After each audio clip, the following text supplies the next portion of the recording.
आपका स्वागत है। आज मैं एक लेटेस्ट टॉपिक लेकर के आया हूँ। आज का अपना लेटेस्ट टॉपिक रहेगा डीसी जनरेटर की हानियाँ। डीसी जनरेटर की हानियाँ।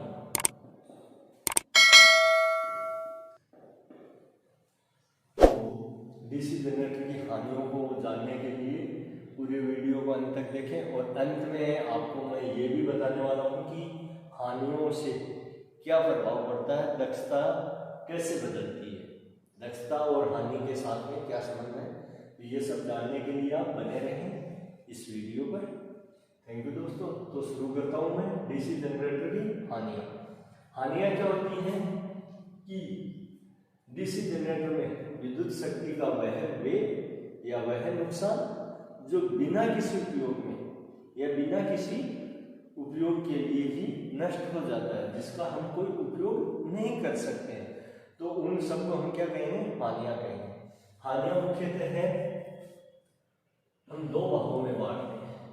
हानियां मुख्यतः हम कितने भागों में बांटते हैं, दो भागों में। पहली होती है, कुछ हानियां होती हैं जो होती हैं स्थिर हानियां, और कुछ होती हैं जो होती हैं अस्थिर हानि।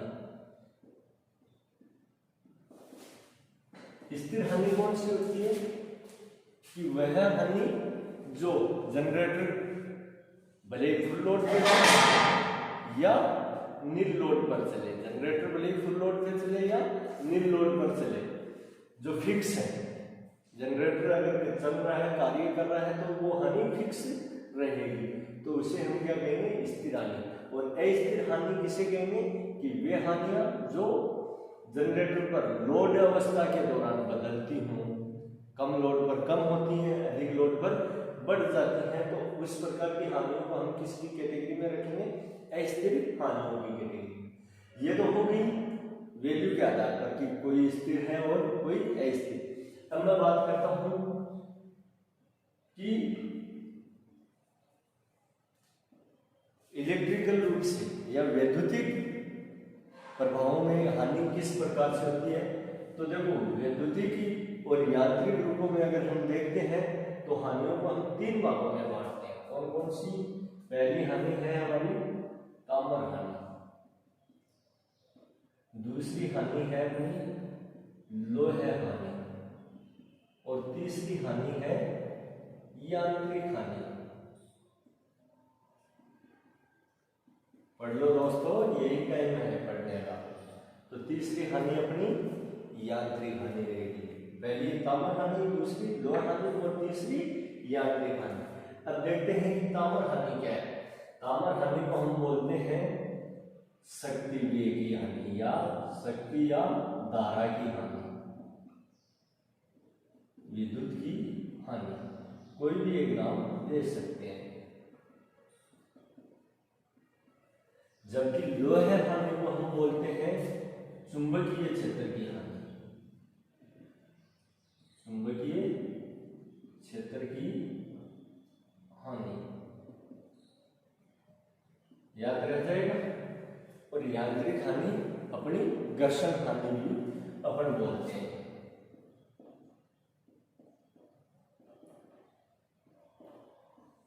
तो मुख्यतः हानियों को हम ऑलमोस्टली क्या करते हैं, तीन भागों में डिवाइड करते हैं। पहली ताम्र हानि, दूसरी लोहा हानि और तीसरी यांत्रिक हानि। ताम्र हानि को अभी देखा जैसे विद्युत की हानि। अब विद्युत की हानि है, एक चीज नोट रखना कि हानियां हमेशा किसमें दर्शाएंगे हम, वाट में दर्शाएंगे। कौन सी? ताम्र हानि को और लोहे हानि को किसमें दर्शाएंगे, हमेशा वाट में दर्शाएंगे। तो देखो, वाट में दर्शा रहे हैं तो विद्युत हानि, विद्युत हानि मतलब विद्युत सप्लाई की हानि। अब विद्युत सप्लाई कहाँ कहाँ होती है जो ये हानि होगी, तो ताम्र हानि मतलब मुख्यतः है, हम देखते हैं कि जहां पर ताम्र चालकों का प्रयोग किया जाता है, जहां पर तांबे का उपयोग किया गया है या ताम्र चालकों का प्रयोग किया गया है, तो उन चालकों में विद्युत की होने वाली हानि क्या कहलाएगी, अपनी ताम्र हानि कहलाएगी। ताम्र हानि, ताम्र हानि का क्या हो गया कि डीसी जनरेटरों में ताम्र चालकों में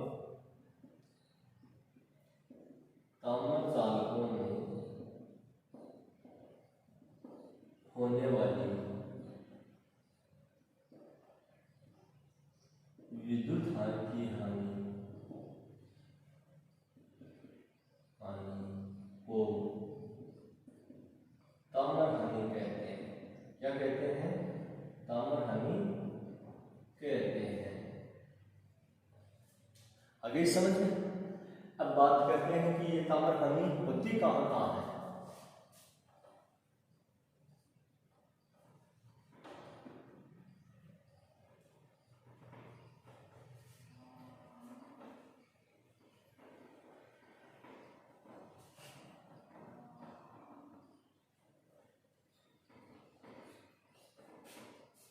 देखते हैं कि ताम्र हानि कहाँ कहाँ होती है।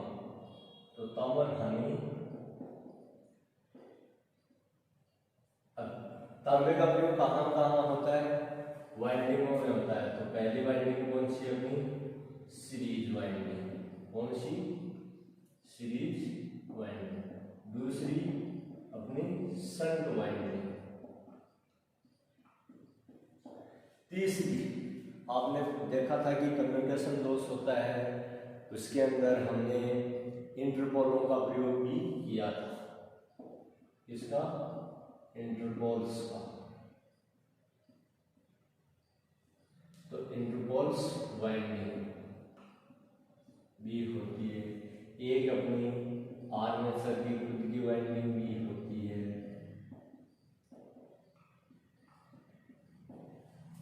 और नेक्स्ट अपनी होती है एक कम्यूटेटर सेगमेंट भी लगे होते हैं, वो भी तांबे के होते हैं। तो कम्यूटेटर सेगमेंट्स पर। तो अब इन हानियों को देखते हैं कि इनकी वैल्यू क्या होती है। देखो, विद्युत की हानि है मतलब विद्युत की शक्ति, और शक्ति का सूत्र क्या होता है? P बराबर I स्क्वायर R। तो हानि हो रही है तो शक्ति के रूप में हो रही है, जिसको हम किससे दर्शाते हैं? P बराबर I स्क्वायर R के रूप में। तो सीरीज वाइंडिंग है, तो सीरीज वाइंडिंग के लिए देखो शक्ति, कितनी शक्ति खपत हो जाएगी? I square R। But winding कौन सी है? सीरीज है। तो सीरीज वाइंडिंग के लिए मैं यहाँ क्या लगा दूंगा? SE। अगर यदि हमने शंट वाइंडिंग में पूछे कि शंट वाइंडिंग में ताम्र हानि कितनी है, तो शंट वाइंडिंग में ताम्र हानि कितनी हो जाएगी? I square R। और शंट वाइंडिंग के लिए क्या लगा दूंगा? SH। ऐसे ही इंटरपोल की है, तो इंटरपोल में I स्क्वायर R। अब देखो, इंटरपोल है तो IP RIP। अब यहाँ पर ध्यान ये रखना है कि इंटरपोल हमेशा किससे जुड़े हुए रहते हैं? आर्मेचर से। कौन से क्रम में? आर्मेचर के श्रेणी क्रम में। तो बेसिकली स्पष्ट है कि आर्मेचर में जो करंट जा रहा है वही करंट किस में जाएगा? इंटरपोल में जाएगा। तो आर्मेचर करंट को हम इंटरपोल का करंट भी मान सकते हैं। तो क्या लिख देते हैं? IA square into RIP। ऐसे ही आर्मेचर वाइंडिंग की बात करूं तो आर्मेचर वाइंडिंग में IA स्क्वायर इंटू RIP। रही बात कम्यूटेटर सेगमेंट्स की, तो कम्यूटेटर सेगमेंट्स पर देखो, पर जो कार्बन पुरुष होते हैं, कार्बन पुरुषों के अकॉर्डिंग मानी जाती है विद्युत शक्ति की खपत। क्या मानी जाती है? कार्बन पुरुषों के अकॉर्डिंग मानी जाती है कि 0.5 वाट से लेकर 1 वाट प्रति कार्बन पुरुष। कितनी? प्रति कार्बन ब्रश कि भाई कितने कार्बन पुरुष लगे हुए हैं, तो मिनिमम कितनी हो सकती है? 0.5 और मैक्सिमम 1 वाट। अगर यदि इससे भी ज्यादा हो रही है तो वो ताम्र हानि की वैल्यू में वृद्धि कर रहा है, बट औसतन अपनी 1 वाट तक होनी चाहिए। तो ये हो गई हमारी ताम्र हानि। ये कौन कौन सी ताम्र हानि होती है। अब बात करता हूं मैं दूसरी लौह हानि की।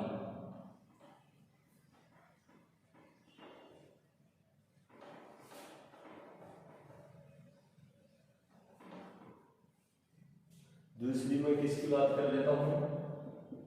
लोह हानि, जिसको हमने क्या नाम दिया था? चुंबकीय हानि। क्या नाम दिया था? चुंबकीय क्षेत्र की हानि या चुंबकीय हानि। तो ये क्या होती है, चुंबकीय क्षेत्र की हानि। चुंबकीय क्षेत्र की हानि मतलब जहां चुंबकीय बलरेखाओं या चुंबकीय फ्लक्स में हानि हो, और चुंबकीय फ्लक्स की हानि कहाँ होती है, कोरों में होती है, जिनको हम क्या बोलते हैं, कोर बोलते हैं। तो इसे कोर हानि भी बोल देते हैं, कोर हानि। और कोर, हमने कोरों के बारे में पढ़ा है कि कोरें हमेशा कैसी होती हैं, या स्टेट पोल के कैसे बने होते हैं, आर्मेचर कैसा है। तो उनमें पढ़ा है कि सिलिकॉन स्टील की लेमिनेटेड पत्तियां, किसकी, लेमिनेटेड पत्तियां। तो देखो यहीं से हमें समझना है कि लोहा हानि का और लेमिनेटेड पत्तियों का क्या संबंध है। तो हिस्टैरिसीस हानि दो रूपों में होती है, एक तो होती है कौन सी, लोहा हानि दो प्रकार की होती है, एक तो हिस्टैरिसीस हानि और दूसरी भंवरधारा हानि, दूसरी भंवरधारा हानि या eddy current losses, eddy current हानि। तो देखो हिस्टैरिसीस हानि इसको कैसे ज्ञात करते हैं, तो इसका सूत्र होता है WH बराबर नीटा बी मैक्सिमम की power 1.6 into F into V वाट। कितने, WH बराबर नीटा बी मैक्सिमम, बी क्या है, चुंबकीय फ्लक्स कहलाता है, और नीटा क्या है, हिस्टैरिसीस नियतांक है।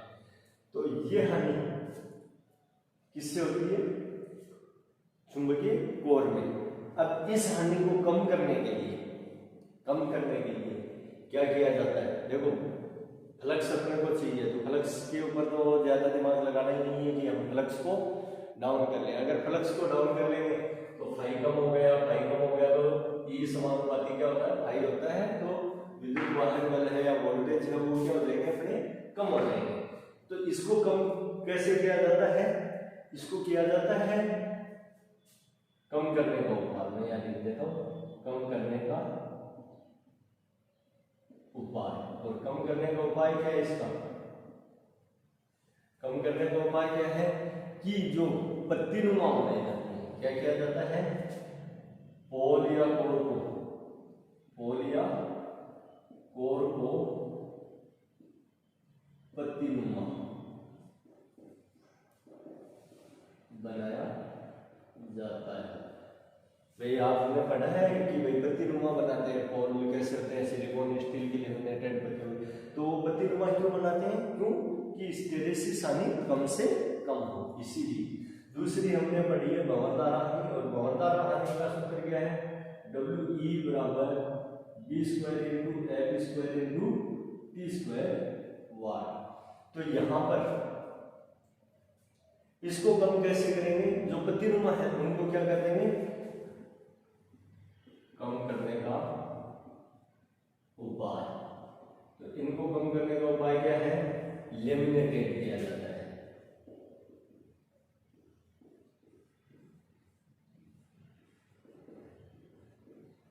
पत्तियों का लेमिनेटेड किसके लिए करते हैं, भंवरधारा हानि को कम से कम करने के लिए। तो ये हमारे पास लोहा हानि के दो प्रकार हो गए, एक हिस्टैरिसीस हानि और एक भंवरधारा हानि।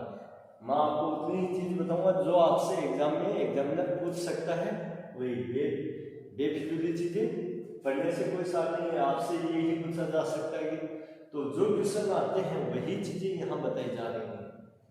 अब ज्यादा रटने का जरूरी नहीं है, आप जो पढ़ते हैं कि पत्तीनुमा बनाया जाता है, अब आपसे कोई पूछ ले कि पत्तीनुमा क्यों बनाते हैं, तो पत्तीनुमा क्यों बनाते हैं, क्योंकि हिस्टैरिसीस हानि को कम से कम करने के लिए। और ऑलमोस्ट आपने बागों में पढ़ा भी था कि पत्तियों की मोटाई कितनी होती है, 0.35 mm से 0.50 mm। कितनी रखी जाती है, 0.35 mm से 0.50 mm। और इन पत्तियों को पत्तीनुमा बना करके वापस लेमिनेटेड क्यों करते हैं, तो लेमिनेटेड करते हैं भंवरधारा हानि को कम करने के लिए या एडी करंट लॉसेस को कम करने के लिए। तो अब अपनी ताम्र हानि हो गई, लोहा हानि हो गई, तीसरी हानि अपनी बची है वो है यांत्रिक हानि या घर्षण हानि।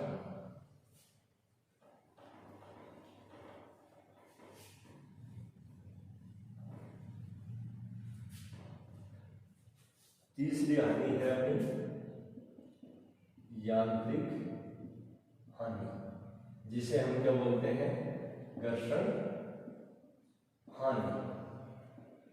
यह हानि मुख्यतः 3 प्रकार की होती है या 3 रूपों में होती है। कितने रूपों में? 3 रूपों में, मुख्य रूप से 3 रूपों में होती है। नंबर 1 कौन सी? अगर यदि जनरेटर का बैरिंग खराब है या बैरिंग जाम हो रखे हैं तो इसलिए क्या हो जाती है, जनरेटर की घूर्णन गति है वो कम हो जाती है। तो एक हानि इसके कारण बियरिंग खराब होने के स्थिति में, अगर यदि बेयरिंग अपने क्या है, खराब है, तो उस स्थिति में यांत्रिक हानि बढ़ जाएगी। अगर यदि बेयरिंगों में प्रॉपर वार्निश ग्रीस वगैरह दिया हुआ है, स्नैग वगैरह दिया हुआ है, बेयरिंग प्रॉपर काम कर रहे हैं, तो ये हानि अपनी क्या हो जाएगी, कम से कम हो जाएगी। अगर यदि बेयरिंग सूखे हुए हैं, जाम हो रखे हैं, तो ये हानि बढ़ जाएगी। दूसरा, कार्बन ब्रश का कम्यूटेटर पर अधिक दबाव,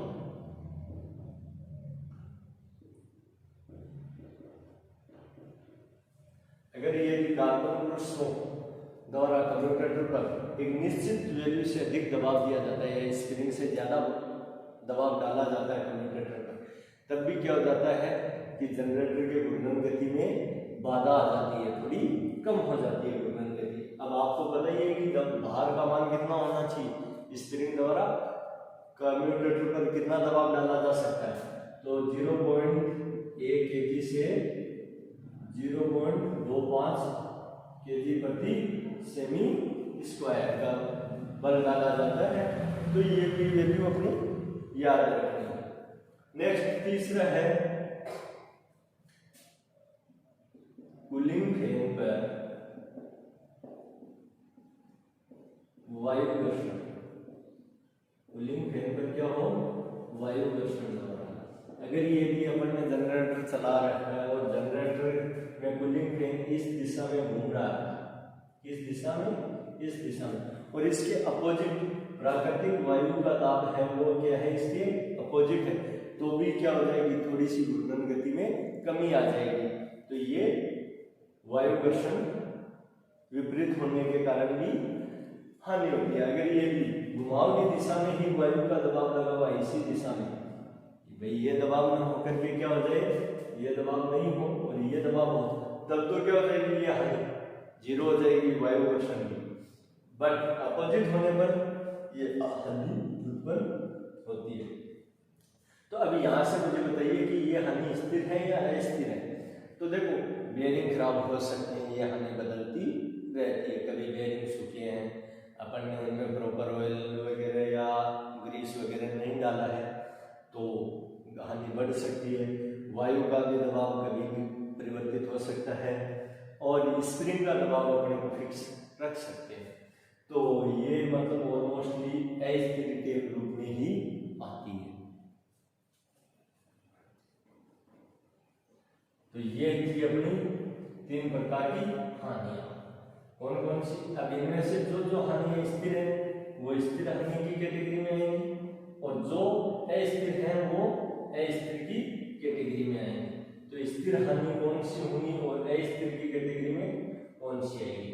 तो मैं इधर चार्ट बना देता हूं, स्थिर हानि और अस्थिर हानि। देखो, स्थिर हानि में कौन सी आ जाएगी? जो लोह हानि है वो पूरी की पूरी अपनी किसकी कैटेगरी में आएगी? स्थिर हानि की कैटेगरी में। किसकी कैटेगरी में? स्थिर हानि की कैटेगरी में। लोह हानि कैसी है अपनी? स्थिर हानि। इसमें मैं बोल सकता हूं तो एक हिस्टेरेसिस और एडी करंट।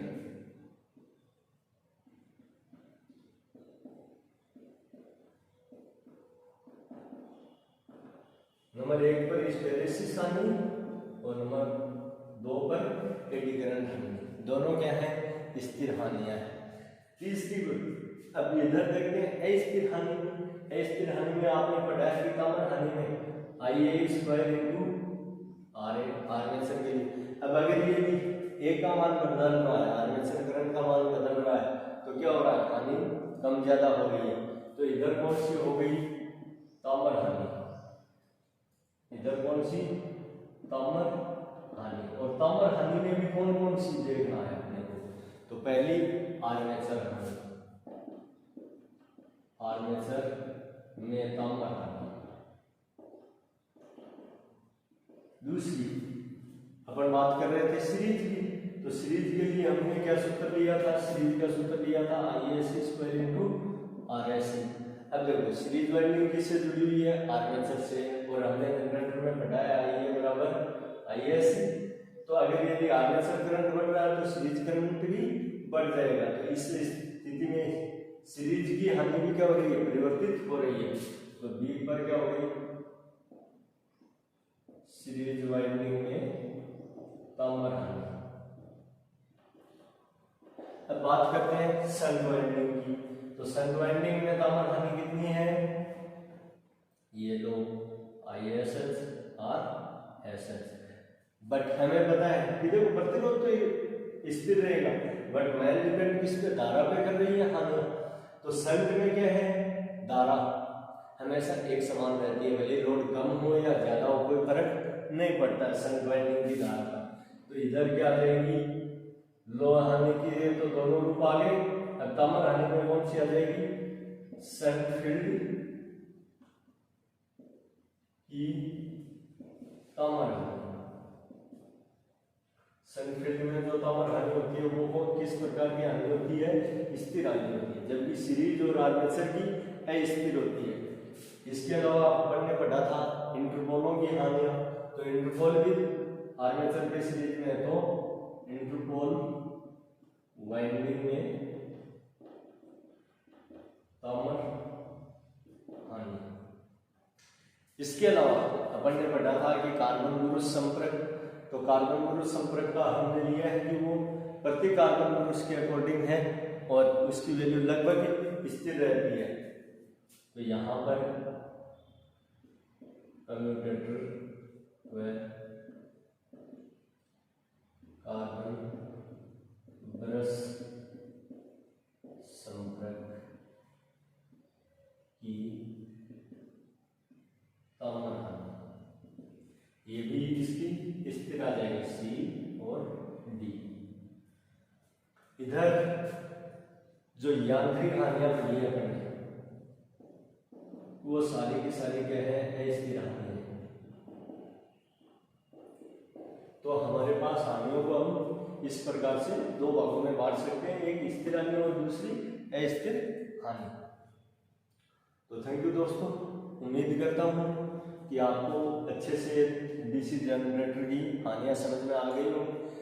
अब हम नेक्स्ट वीडियो में चर्चा करेंगे डीसी जनरेटरों की दक्षताएं। तो